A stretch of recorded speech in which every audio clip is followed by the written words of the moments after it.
Today you're working on some stretchy fabric and wondering which stitch to pick. Now I'm going to show you two ways to find the stitch that you want to use for this particular fabric. So number one, stitch number 11 is what I call like a lightning bolt stitch. It's going to create a little zigzag along the way.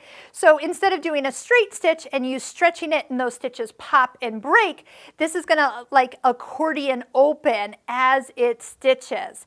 Now how did I know that that was the right stitch? Well, I've done some knit sewing, but I do prefer having a serger, if possible, for most of my knit work. But there's times where I just need to do a little repair, a short seam like this one, and I need to know which stitch of this on the sewing machine to reach for. Another thing to kind of wonder about is touching the question mark and then touching that stitch would also give you the information of what if that was the right stitch you were looking for. But better yet, and actually before I show you the other way, I'm going to actually sew this quickly. Usually with knit fabric, I would recommend a ballpoint needle. If that fabric you're working on has some lycra in it, almost like a swimsuit stretchy fabric, you might need a stretch needle. Now you're noticing that as I'm sewing, we're getting a little bit of this fabric kind of being pushed with the presser foot as we stitch.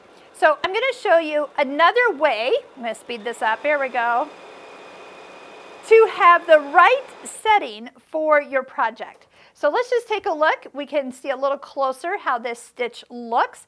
But one thing I'm noticing is there is some ripple to this. And you saw that fabric kind of getting pushed and stretched while I was sewing. And you're like, but I have the dual feed in because I'm using foot number 1D. And that's great. It's helping keep the fabrics together.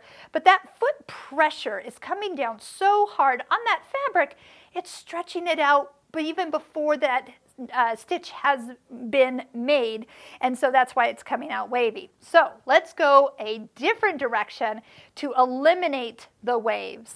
There's an area on your machine called the Creative Consultant. That's the little dress form off to the right side.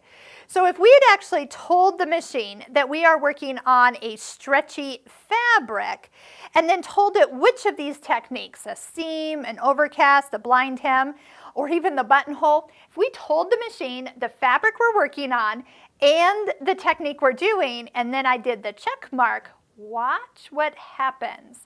Now nothing is very visible here, but one thing I do notice immediately because it turned yellow, remember yellow is something that has been changed or altered with length, width, needle position, something you did in this eye area. If you've turned on a mirror image, then everything starts to turn yellow here.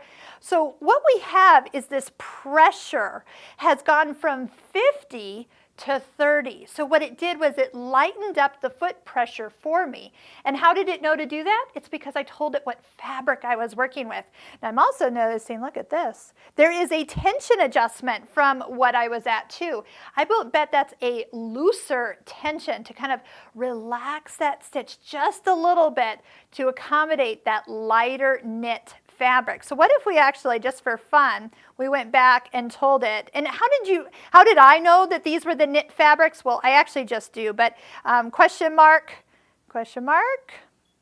touch the picture and they'll tell you, okay, so this is the one I'm going to go to, a lighter weight knit stretch fabric, okay, and then you can touch the question mark and touch any of these. It'll tell it what kind of fabric you're touching. All right, so let's do that plus that particular seam. It's recommending the stitch, a needle, some thinner thread, foot 1D, perfect. Let's see here. It made the tension go back to normal, but the pressure still adjusted.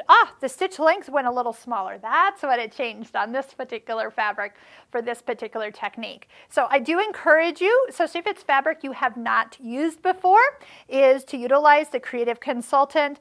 For denim, that's the little picture of that. What buttonhole should you use on a denim fabric? Perfect. Automatically goes to the right buttonhole, sets up a different width, a different length, gets you to the right foot. foot and you're ready to start. So I love those features. When you're done, you can just go back, tell the machine that you're going back to a regular seam, and you'll be ready to sew that particular technique with the foot. Now it actually thinks I'm still on denim fabric. Look at that. It picked the jeans foot 8D that comes with this machine because I was still on that particular fabric. That's awesome. So the machine is smarter than all of us put together.